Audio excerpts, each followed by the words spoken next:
David Krug is a longtime web worker and entrepreneur, often lending his skills behind the scenes for project management, search engine optimization, and now extending those skills into managed WordPress web hosting and performance optimization as the co-founder and CEO of PressTitan. Welcome to the show, David. Thanks for having me. Can you tell me a little bit about how you started in the web world? Okay, we're trying to remember back, all the years go by. I don't really remember too much. The one thing I guess I'll start back even further than pre-web, I guess. My dad had bought me a computer when I was around 6 years old. It was an Apple II, and I just fell in love with the device. Just simple. It was easy. There was no real operating system. It was like DOS. I just fell in love with computers. It was just a place to escape from what I was doing, and it was different than what everyone else was doing. So then from there, I progressed as I got older and just kept exploring, learning, doing different things, and I learned how to build a web page at a very young age, and then I said, well, I guess I could make money doing this because people want to know what need web pages. So I was building I think I started my first real business. I was building church websites and kind of went from there, from church websites to commercial websites to other projects for different people. And that's kind of how I got started. For most of the time I've known you, you've lived in lower cost areas in the US, Mexico, and the Philippines, but have focused your efforts towards building brands in the US. Can you talk a little bit about how that's affected your business mindset? It's interesting, I grew up in the U.S. I spent a good portion of my young adulthood in the U.S. And so I saw those opportunities as basically like doing a geo arbitrage kind of concept where setting those U.S. rates and then being able to live in the developing world.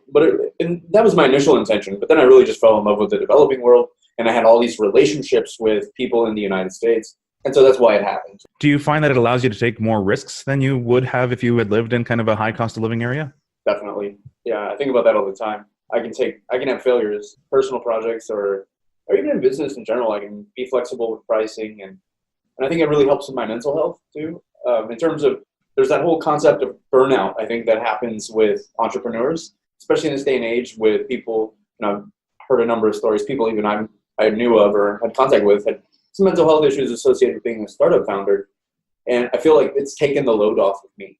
Because if I do have a failure, I'm not as afraid of the consequences because I realize that I have things to fall back on. I have a life to fall back on that is easier to kickstart the next phase of whatever I wanted to do. You talked a little bit about being able to kind of start over very easily and very quickly. Let's say everything went bad and you had to start over tomorrow with only $100 to your name. Do you think you could attain the same level of success as you have today? And how would you start? So the first thing is I'd buy stamps. And that sounds crazy, but I was reading a story, and I've heard it from different perspectives before. There's a company in Europe, for example, and they were doing an interview similar to this one, and they said, well, how did you get successful? How did you build this business? And he said he wrote personal letters to companies that he wanted to work with and make connections with people through handwritten letters. And that's very old school. That's very, antiquated, and it's something people don't do that anymore. And I think that really opens doors, is having that personal connection. That is definitely a common theme that I'm seeing in some of my conversations before this interview series and during this interview series, is that personal connection or those personal relationships. And I mean, over your time on the web, you've built more than a few of those. I mean, you could probably, go on Twitter or LinkedIn or one of those other social services, and it probably wouldn't take you too long to have a job. I'm surprised that you didn't actually mention that. You instantly went to, I'm going to start a new company versus I'm going to work for someone else. Why is that? It's not in my DNA really to work for other people. I mean, I do work for other people. That's what having clients is all about. But I really think, yes, I could reach out to people and find a job and help other people have success. And that doesn't really fit my personality, because I feel like my personality is someone who creates something, has a vision for it, and then begins down the path of executing it. That's why I think I would always choose to be an entrepreneur versus working for somebody else. One of the things that I know about you is that you take personal emails or personal calls from any client that is on PressTitan. How do you feel like in terms of your time management, is that really the most effective way to use your time? It's absolutely not time effective. It's absolutely not. A lot of times people forget my time zone. They forget, things that are going on in our personal lives. And they'll pick up the phone and they'll call me or they'll text me. But my commitment, again, to them is all about giving. And so sometimes it's not really the best time for them to be texting maybe or messaging or even calling.